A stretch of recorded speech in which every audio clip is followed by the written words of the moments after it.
आदाब।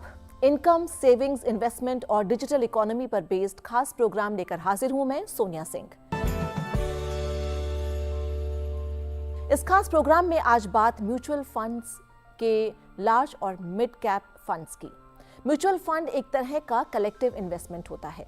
इसमें सिक्योरिटीज में इन्वेस्ट किया जाता है। इसमें अलग अलग तरह के फंड मौजूद हैं, लार्ज कैप, मिड कैप और स्मॉल कैप फंड्स। आज हम बात करेंगे लार्ज और मिड कैप फंड्स की। लार्ज कैप फंड में ब्लू चिप स्टॉक्स होते हैं और ये इन्वेस्टर के पोर्टफोलियो को स्टेबिलिटी देता है। वहीं मिड कैप फंड ग्रोथ के लिहाज से काफी इंपॉर्टेंट होते हैं। इसके अलावा और भी क्या है इसके फीचर्स और क्या है इसके फायदे, इसी पर बात करने के लिए हमारे साथ दो खास मेहमान मौजूद हैं। जाने माने economist, chartered accountant Sandeep Bhatnagar, नमस्कार, स्वागत है आप दोनों का। तो म्यूचुअल फंड के एड्स हम कभी भी देखते हैं तो सबसे पहले यही बताया जाता है कि म्यूचुअल फंड्स में जो निवेश है वो बिल्कुल सही है। लार्ज कैप जो है उसकी बात हो चुकी है और अब हम बात करेंगे मिड कैप की। देखिए, मिड कैप फंड्स को आइडेंटिफाई करने के लिए हमें बेसिकली ये देखना चाहिए कि सबसे पहले तो हमें ये देखना चाहिए कि उसका फंड मैनेजर कौन है, क्योंकि फंड मैनेजर्स की हिस्ट्री पे बड़ा कुछ डिपेंड करता है कि ग्रोथ किस तरीके से म्यूचुअल फंड्स में हुई है। नंबर 2, आपको ये देखना चाहिए कि जो रिटर्न्स पास्ट में आए हैं वो किस तरीके के आए हैं। हालांकि यहाँ पे मैं एक चीज़ और ऐड करना चाहूँगा कि ये ज़रूरी नहीं है कि जो पास्ट में रिटर्न्स आए हैं वही रिटर्न्स आगे भी रिपीट होंगे, लेकिन अगर आप इस चीज़ को चेक करेंगे तो आपकी एक कॉन्फिडेंस बढ़ जाएगा कि जो पास्ट में रिटर्न्स आए हैं वही फ्यूचर में रिपीट होने के बहुत चांसेस अच्छे होंगे। फिर उसके बाद आपको ये देखना चाहिए कि जो मिड कैप फंड्स हैं जो भी आप सेलेक्ट करने जा रहे हैं उसके अंदर कौन कौन से शेयर्स हैं और वो शेयर्स की परफॉर्मेंस कैसी है, उनका जो पीछे पास रहा है उनकी मूवमेंट कैसी रही है। अगर वो एक अच्छे शेयर्स रहे हैं और एक म्यूचुअल फंड के अंदर कंसिस्टेंटली वो उन्होंने उसको होल्ड करके रखा हुआ है तो वो म्यूचुअल फंड ज़्यादा अच्छे होंगे बनिस्बत की ऐसे म्यूचुअल फंड जिसमें कि शेयर्स को वो लेके वापस दोबारा बेच देते हैं और मूवमेंट काफ़ी ज़्यादा रखते हैं। तो जो स्टेबिलिटी आपको ऐसे मिड कैप फंड्स में मिलेगी जिसके अंदर शेयर्स कंसिस्टेंटली परफॉर्म कर रहे हैं और कंसिस्टेंट उनको रखा भी गया है और फंड मैनेजर भी अच्छे हैं, तो वो वाले मिड कैप फंड्स हमें सेलेक्ट करने चाहिए। जी संदीप, आपने इंडेक्स फंड्स की बात की थी, तो क्या आप ये ETFs की बात कर रहे थे या ऐसे भी कुछ हो सकता है कि जैसे मिड कैप होते हैं तो ऐसे कोई मे बी डिफेंस स्टॉक्स के फंड हों, ऐसा भी हो सकता है क्या? जी सोनिया जी, आपने ETF की बात करी। ETF जो है वो एक्सचेंज ट्रेडेड फंड्स होते हैं, तो ये थोड़ा सा डिफरेंट है इन द सेंस कि है तो ये भी म्यूचुअल फंड, लेकिन ये म्यूचुअल फंड जो है ये स्टॉक एक्सचेंज पे ट्रेड होते हैं, इसीलिए इनका नाम है एक्सचेंज ट्रेडेड फंड्स। तो इसमें क्या होता है कि आप अगर इन्वेस्टमेंट करते हैं तो ये आप म्यूचुअल फंड में जब हम इन्वेस्टमेंट करते हैं तो हमें म्यूचुअल फंड कंपनी में ही इन्वेस्टमेंट करना पड़ता है, वही हमारे पैसे डायरेक्टली उनके पास जाते हैं और वही पैसे को इन्वेस्ट करते हैं। लेकिन जो एक्सचेंज ट्रेडेड फंड्स होते हैं ये स्टॉक एक्सचेंज पे लिस्ट होते हैं और वहाँ से उसकी ट्रेडिंग होती है। तो आप जब ETF खरीदते हैं तो आप स्टॉक एक्सचेंज में जाके उसको पे करते हैं, जैसे शेयर्स की बेच और खरीद होती है उसी तरीके से इसका भी होता है। अच्छा, इसमें ETF के अंदर मैं बताना चाहूँगा हमारे दर्शकों को कि 3 तरीके के ETFs हैं। एक तो है इक्विटी ETF, वो बिल्कुल इक्विटी म्यूचुअल फंड्स की तरह है म्यूचुअल फंड्स ही हैं। फिर दूसरा है डेट ETF और एक है कमोडिटी ETF। अब इसमें बड़ी एक इंटरेस्टिंग, जैसे इक्विटी ETF तो हमें पता है कि जैसे म्यूचुअल फंड है उसी तरीके से इक्विटी ETF भी है, इसी तरीके से डेट ETF भी है। कमोडिटी ETF एक बड़ा इंटरेस्टिंग फीचर है क्योंकि आप देखिए, आप कल को ये चाहेंगे कि हमें सोना खरीदना है। अब सोना आप खरीदेंगे तो कहा जाता है कि ज्वेलरी आप खरीदेंगे, वैसे तो महिलाओं के लिए ज्वेलरी बड़ी अच्छी चीज़ होती है, अपना शादी ब्याह में वो पहने जाते हैं, लेकिन ज्वेलरी एज एन इन्वेस्टमेंट जो है आप किसी इन्वेस्टमेंट एडवाइज़र से पूछेंगे तो वो इन्वेस्टमेंट नहीं बोलेगा उसको, क्योंकि ज्वेलरी इन्वेस्टमेंट नहीं होती, क्योंकि उसमें मेकिंग चार्जेस वगैरह होते हैं। जब आप उसको रीसेल करेंगे तो वो सारा आपका जो है जो इक्वेशन है वो बिगड़ जाती है जी। तो अगर आप कमोडिटी ETF लेते हैं, वो गोल्ड के अंदर उसमें कुछ ऐसे ETF हैं जो गोल्ड में इन्वेस्ट करते हैं। तो जब आप कमोडिटी ETF लेंगे तो आप एक तरीके से गोल्ड वाला जब लेंगे तो आप गोल्ड में आप इन्वेस्टमेंट कर रहे हैं। तो आपका जब जिस तरीके से गोल्ड में मूवमेंट होगा उसी तरीके से उस ETF में भी मूवमेंट होगा और उसमें आपको रिटर्न आएगा गोल्ड के हिसाब से।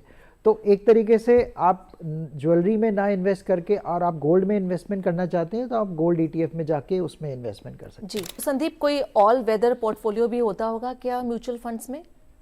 ऑल वेदर, जी सोनिया जी, ऑल वेदर में आप ऐसा कर सकते हैं क्योंकि देखिए हर एक का जो गोल है, जैसा डॉक्टर सिंह ने अभी बताया, हर एक का जो गोल है वो अलग अलग है।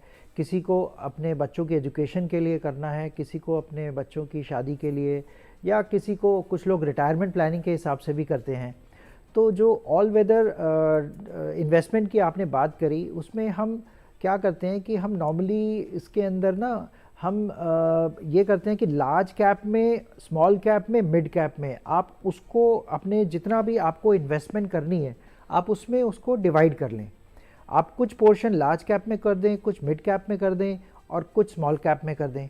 तो स्मॉल कैप में नेचुरली आपका जो एग्रेसिव पोर्टफोलियो है वो बनेगा और जो मिड कैप के अंदर थोड़ा सा लेस एग्रेसिव रहेगा और जो लार्ज कैप है उसमें आपका एक सेफ इन्वेस्टमेंट रहेगा। तो उसको परसेंटेज वाइज आप डिवाइड कर सकते हैं, जैसे 40-40-20 कुछ लोग इस तरीके से चलते हैं। 40% लार्ज कैप में डाल देते हैं, 40% मिड कैप में, 20% स्मॉल कैप में। तो उससे आपका एक बैलेंस बन जाता है और बैलेंस बनने से आपको एक जो रिटर्न आएगी, ओवरऑल रिटर्न, वो अच्छी रिटर्न आपको मिलेगी क्योंकि स्मॉल कैप आपको अच्छी रिटर्न देगा, जैसे अभी बताया कि 40% तक की रिटर्न आ रही है स्मॉल कैप में, मिड कैप के अंदर भी बड़ी अच्छी रिटर्न आ रही है, लार्ज कैप में आपकी कम रिटर्न आएगी। तो ओवरऑल रिटर्न मिला के आपकी बड़ी अच्छी रिटर्न आ जाएगी। और इसमें एक और एडवांटेज ये भी रहता है कि जैसे सेक्टर्स की हम बात कर रहे थे, सेक्टर्स के अंदर भी मूवमेंट्स होते हैं। अब पीछे जब हमने कोविड देखा तो फार्मा सेक्टर के अंदर एकदम से ग्रोथ आई, फिर उसके बाद फार्मा सेक्टर कंसोलिडेट करने लग गया। जब आप इस तरीके की अपनी एलोकेशन करेंगे तो आप सारे सेक्टर्स को कवर करेंगे। जब आप सारे सेक्टर्स को कवर करेंगे तो कभी एक सेक्टर चलेगा और कभी दूसरा सेक्टर चलेगा, तो आपको एक बैलेंस मिल जाएगा। आपका ओवरऑल जो ग्रोथ है वो कहीं ना कहीं किसी ना किसी पोर्टफोलियो में आपको मिलती रहेगी और आपको एक डिसेंट रिटर्न मिलेंगे और एक आपको निवेश के बहुत अच्छे मौके मिलेंगे। तो डाइवर्सिफाई करें अपने पोर्टफोलियो को। जी। तो आप संदीप, एक कंक्लूडिंग क्वेश्चन आपसे भी कि क्या म्यूचुअल फंड में इन्वेस्ट करने के बाद कोई ऐसा मल्टी बैगर वाली फीलिंग आ सकती है क्या? और दूसरा, अगर नुकसान हो रहा है तो एग्जिट कब करना है, कब तक होल्ड करें? जी सुनिए जी, आपने मल्टी बैगर की बात करी, तो मेरे हिसाब से म्यूचुअल फंड्स में जब भी कोई इन्वेस्टमेंट करता है या उसको इन्वेस्टमेंट की एक अप्रोच रखनी चाहिए, उसको हमेशा लॉन्ग टर्म सोच के चलना चाहिए क्योंकि इसमें मल्टी बैगर की एक्सपेक्टेशन, देखिए मल्टी बैगर हो जाए बहुत अच्छी बात है, लेकिन आप कभी भी ये ना सोच के चलें कि मैं एक मल्टी बैगर में इन्वेस्ट कर रहा हूँ, इस म्यूचुअल फंड के पास मल्टी बैगर स्टॉक्स हैं या नहीं, क्योंकि मल्टी बैगर कौन होगा ये नहीं पता चलता है आज की डेट में। कल को जैसे मिस्टर रवि सिंह जी ने बताया कि इन्फोसिस के अंदर इन्वेस्टमेंट करी किसी ने और वो करोड़पति हो गए, बहुत से लोग हुए, लेकिन ये उस समय नहीं पता था, किसी को नहीं पता होता। आज हमें नहीं पता कि हमारे पास जो शेयर्स हैं हम वो मल्टी बैगर साबित होंगे कि नहीं होंगे, इसलिए मल्टी बैगर का एक्सपेक्टेशन मुझे लगता है कि शायद हम म्यूचुअल फंड्स में नहीं कर सकते। और मल्टी बैगर के साथ साथ ये है कि एग्ज़िट कब करना है। देखिए नॉर्मली पहली बात तो जब हम एंट्री करें किसी म्यूचुअल फंड में तो वो बहुत सोच समझ के करनी चाहिए, उसके क्राइटेरिया अभी बताए। तो एक तो ये है, दूसरा क्या है कि म्यूचुअल फंड्स में आप जब भी इन्वेस्टमेंट करें तो आप मिनिमम 5 साल का व्यू लेके ज़रूर चलें क्योंकि वॉलेटिलिटी मार्केट में आती रहेंगी, ऊपर नीचे होते रहेगा, लेकिन ओवरऑल रिटर्न्स आपको अच्छे मिलेंगे। म्यूचुअल फंड्स के अंदर एक रिसर्च हुई थी, उसके अंदर उन्होंने ये निकाला था कि अगर आप ख़राब से ख़राब म्यूचुअल फंड में भी इन्वेस्टमेंट करेंगे ना तो आपको 9% से कम रिटर्न जो है नहीं आएंगे एनुअलाइज। और अगर आप अच्छे से अच्छे रिटर्न, अच्छे से अच्छे म्यूचुअल फंड में इन्वेस्ट करेंगे, लॉन्ग टर्म के लिए मैं बात कर रहा हूँ, तो आपको 22% के रिटर्न तो मिल ही जाएंगे अच्छे से अच्छे में। तो मेरी सोच इस बारे में ये है। बहुत बहुत शुक्रिया आप दोनों का। तो लबोलुबा मुझे यही लग रहा है कि अगर किसी के पास सेविंग्स रखी हैं बैंक में और वो उनका अच्छा इन्वेस्टमेंट एक करना चाहते हैं जो शेयर बाजार के रोज़ के उतरते और चढ़ते नज़रिए की तरफ अगर देखा जाए तो वो उसको हैंडल नहीं कर सकते, तो बेटर ये है कि आप म्यूचुअल फंड में इन्वेस्ट कीजिए। लार्ज कैप में इन्वेस्ट करेंगे तो सेफ रहेगा, लेकिन रिटर्न्स बहुत ज़्यादा नहीं होंगे। लेकिन मिड कैप में अगर आप करेंगे तो आपके रिटर्न्स काफ़ी ज़्यादा हो सकते हैं, क्योंकि मिड कैप इंडेक्स ने ज़्यादा बढ़ोतरी दिखाई है। बहुत बहुत शुक्रिया आप दोनों का। तो पैसा बोलता है कि इस कड़ी में फ़िलहाल इतना ही। इसके साथ ही हमारी पूरी टीम को दीजिए इजाज़त। आदाब।